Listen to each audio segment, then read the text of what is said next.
The woke movement, according to some, is simply a fad. They argue that their ideas are fundamentally flawed and unsustainable. They go against human nature. Do you think that it will simply sort of wash away over the next few years in a very quick way like McCarthyism did? Or is wokeism here to stay? Well, just because an idea is contrary to human nature, Bolshevism was contrary to human nature, and that's what the Russian aristocracy said. You know, we can kind of hang around with Kerensky a little bit, or we can give a nod to Lenin, but we're here to stay, and it's going to pass. And it didn't, even though they had no support among the people. So bad ideas that have minority support can be very quickly institutionalized if they use the necessary means to get there. So this is a revolutionary neo-Marxist socialist movement, Jacobin movement. They have no public support. That's true. It's contrary to human nature. But that does not mean they will not be successful in implementing it in the schools and the popular culture if they're not challenged. Once they're challenged, and once you're bold about it and say, you know, you can cancel me, you can do anything you want, it has no effect on me, and people start doing that, it will collapse. I'm kind of a pessimist about human nature. I think these things, I grew up, you know, as a kid during the 60s and saw that. About every 20 years in the West, there's sort of this fad, you know, this hysteria, Salem witch trial, McCarthy, Me Too, Black Lives Matter, where they start out with maybe an understandable worry, and then they go completely crazy in a mass consensual society, and then the traditionals have to put it down.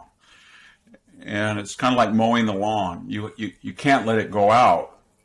But so I don't think the wokeness is going to stay, but it could stay if people don't resist it. Everybody that you talk to now in the United States has had it with it.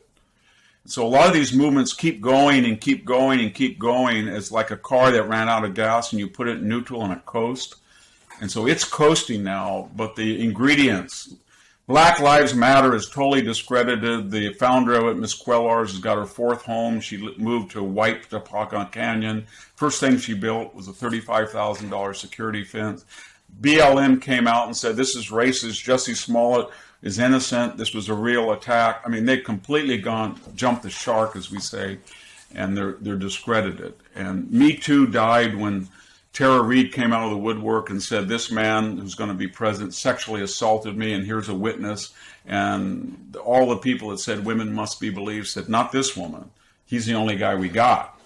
So that's what will happen, but we as traditionalists have a duty to our forebears and our children to stop this, because it will do a lot of damage, and it has done a lot of damage. And I have no patience with a lot of people on the conservative side, the never Trump right, who feel that they can continually harp on January 6th or Donald Trump said this or that. You know, it's almost like there's a little bit of smoke in the kitchen, and I'm going to get out of the house when the whole house is on fire, and they don't really care about that. And they gave us Joe Biden in a close election. So